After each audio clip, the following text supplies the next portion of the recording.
Se o seu bebê chora inconsolavelmente, você já tentou de tudo para acalmá-lo e nada funciona, saiba que existe uma fase de desenvolvimento onde esse choro é normal. Inclusive, existe até um termozinho para ele que não é a hora da bruxa, e daqui a pouquinho eu vou te falar que termo que é esse, quanto tempo que essa fase dura e principalmente o que fazer para ajudar o seu bebê a passar por ela.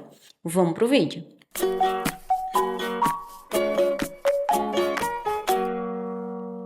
Olá, mamães, papais e cuidadores, sejam bem-vindos de volta. Se você é novo por aqui, eu me chamo Sky e o vídeo de hoje está bem focado nessa fase de desenvolvimento intensa desse choro inconsolável e prolongado. E eu sei que é desgastante para os pais, porque nada que a gente faz parece funcionar. Essa fase, gente, ela começa por volta da semana 2, tá? E ela pode durar até os 4 meses do bebê. Todo bebê passa por essa fase, mas ela é mais perceptível para alguns pais do que para outros, porque alguns bebês choram muito mais do que outros.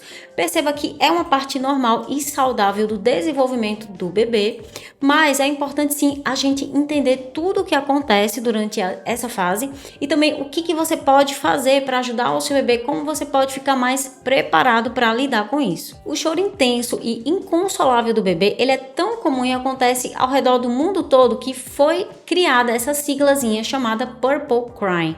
Cada letrinha dessa ela tem um significado, não tem nada a ver com o fato do bebê chorar até ele ficar roxo, porque purple significa roxo em inglês. Não é nada disso, daqui a pouquinho você vai saber o que significa. Mas esse termo ele surgiu pela primeira vez pelo Dr. Ronald G. Barr. Ele é um pediatra especialista em choro infantil e ele desenvolveu esse programa muito interessante sobre o Purple Crying, sobre o choro intenso, para ajudar a prevenir a síndrome do bebê sacudido. E o que é isso? Foi observado que bebês que passavam por esses episódios de choro intenso, eles tinham sangramento cerebral, lesão cerebral e na coluna, porque provavelmente os pais, quando atingiam ali uma certa irritabilidade, um nível de estresse muito alto, eles acabavam sacudindo o bebê. E o que significa essa abreviação Purple? O P, ele significa Peak of Crying, que seria o pico de choro. A gente já viu que esses episódios começam na semana 2, eles vão aí crescendo, a cada semana o bebê chora mais e esse choro ele atinge um pico no segundo mês de vida do bebê e depois ele vai diminuindo. O U significa unexpected, que seria aquele choro inesperado, então do nada o bebê começa a chorar sem uma razão aparente. O R é de resists. Ele fica resistente à calma, então não importa o que a gente faça, a gente sai para passear de carro, a gente dá o peito, dá o colo, nada parece funcionar para acalmar o bebê. O P é pain like face, que seria aquele rosto de dor. O bebê faz aquela caretinha, por mais que ele não esteja sentindo uma dor física, mas pelo momento que ele está chorando, pela irritabilidade que ele está sentindo. O L é de long lasting, ou seja, seria um choro de longa duração. Alguns pais relatam que eles ficam ali cerca de 3 horas tentando acalmar o bebê, 4 horas até 5 horas, esse choro aí vai durando. E o E finalmente é de evening, porque esses episódios eles acontecem no final da tarde ou no começo da noite. É por isso que muita gente chama esses episódios de A Hora da Bruxa, porque ele acaba acontecendo sempre no mesmo horário, no final da tarde, no começo da noite. Parece que é aquele final do dia ali que foi a gota d'água e o bebê começa a chorar inconsolavelmente. Lembre que isso é um período, isso não é eterno, tá? Tem um começo e tem um fim. E é fácil confundir também esses episódios com cólica. Mas a cólica, ela é bem diferente. Ela pode acontecer pela manhã, pode acontecer à tarde, quando o bebê mama. E quando a gente segura um recém-nascido no colo que ele tem cólica, geralmente ele se sente confortado, ele chora assim. Mas se ele tem gases, por exemplo, a gente consegue até sentir com a nossa mão, né? A barriguinha dele ali também, a gente escuta o barulho. E sempre o bebê dá uma reclamada quando vem aqueles gases, porque é uma sensação nova. Ele tá estranhando ali tudo que tá acontecendo de novo no corpinho dele.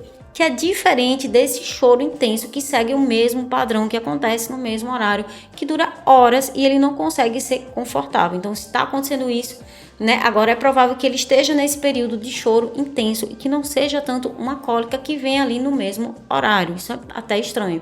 Durante o período do choro intenso, nem sempre é possível acalmar o bebê. Então, independente do que você faça, ele vai continuar chorando. Mas existe alguns pontos que a gente pode observar, que a gente pode ajustar para amenizar o desconforto desse bebê. E um desses pontos, gente, é verificar as necessidades básicas, tá? Se o bebê tá cansado, se ele tá entediado, se ele tá passando por uma superestimulação, às vezes a gente tá com o bebezinho ali na sala de jantar, recebeu visita, ele já tá ali no bebê conforto, na mesma posição, há uns 30 minutos, 40 minutos, ele pode sim ficar irritado, apesar dele tá quietinho, daqui a pouco pode ser que ele abra ali o berreiro porque ele tá exausto. Perceba se o bebê tá com fome, nessa fase o bebê ele mama dormindo, dorme mamando, então pode ser que ele acorde ali desesperado, chorando muito, porque ele vai fazer agora finalmente a mamada mais eficiente do dia. Observe também se ele não precisa fazer uma troca de fralda, se ele não tá molhado, na correria do dia a dia a gente esquece de estar verificando, ou se ele tá com frio ou se ele tá com calor. A segunda coisa que você pode fazer para amenizar esses períodos é segurar o bebê bem pertinho de você, fazer um contato para ele perceber que você está ali confortando ele, sentir o seu cheiro, sentir realmente a sua presença. Você pode também passear na rua, tá, gente? Fazer essa mudança aí de ares. A temperatura, às vezes, na nossa casa tá diferente da temperatura lá fora, o barulho também é diferente. Às vezes, a nossa própria agitação, né? Tá super estimulando o bebê e esse passeio é bom pra gente também. Você pode também balançar o bebê, tá? Fazer esse balanço sempre de frente para trás, né? Nunca para os lados, porque esse é o balanço que ele está acostumado desde a gestação. Você pode fazer isso na cadeira de balanço, na rede ou no seu próprio colo. Isso também conforta o bebê na hora do choro e também oferecer um banho, claro, para ele relaxar, principalmente antes de uma soneca. Lembrando que cada bebê é diferente e único e ele pode responder, né, a cada coisa que você fizer de uma forma diferente. E se o bebê não se acalmar, apesar de você tentar várias coisas diferentes?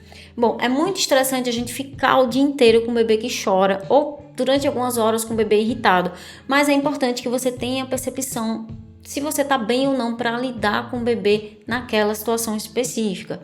E por isso, gente, se tudo que você fez até agora não funcionou, é importante que você faça uma pausa, que você coloque o bebê em um lugar seguro, coloque ele no berço dele, para que você tenha um tempo para respirar, para se acalmar, para tomar uma água, talvez para ligar para alguém, para escrever para alguém, mandar uma mensagem, nossa, tá muito difícil, para que essa pessoa pelo menos escute você, para que você chore, até coloque aquela frustração para fora, porque isso pode ser o que você tá precisando naquele momento para se acalmar, para ter forças para consolar o seu bebê. É importante também você pedir ajuda, né? Para que você não chegue ali no ápice da exaustão. Peça ajuda para um amigo, para alguém da família, para ficar com o bebê às vezes 30 minutos. Você pode passar aqui rapidinho só para eu descansar um pouco a minha cabeça que já tá doendo muito. E talvez essa pessoa, que é uma pessoa diferente, ela vai passar ali um suporte emocional para você, só de estar escutando. E também ela vai ter uma nova perspectiva, né? Sobre tudo aquilo. Pode ser que ela esteja vendo uma coisa que você não veja. Então é importante que você dê uma pausa, que você peça ajuda, para que você não chegue aí nesse nível de irritação que a gente já viu, para você não chegar até a sacudir o bebê, tá? Sacudir o bebê pode causar lesões, pode causar aí sequelas, e é o que levou aí muitos pais a chegarem nessa síndrome do bebê sacudir. Então, para que isso não aconteça, perceba se você não tá precisando, né, dar essa descansada, mesmo que rápida. Lembre que essa fase, ela é temporária, ela vai ter um fim. E o que marca a gente são os momentos bons. Claro que tem noites que são memoráveis, inesquecíveis, mas perceba que o bebê está passando por uma fase de desenvolvimento, ele está crescendo. E o que fica são as coisas boas, que ficam na nossa memória, são os momentos que a gente tira foto para lembrar, para ver de novo o quanto que o bebê cresceu já em relação ao mês passado. E é importante que você sempre esteja estudando, vendo vídeos, sabendo mais sobre essa fase, percebendo que não acontece só com você, que é uma coisa normal e não é que você seja uma mãe ruim ou um pai ruim, por isso que seu bebê tá chorando muito.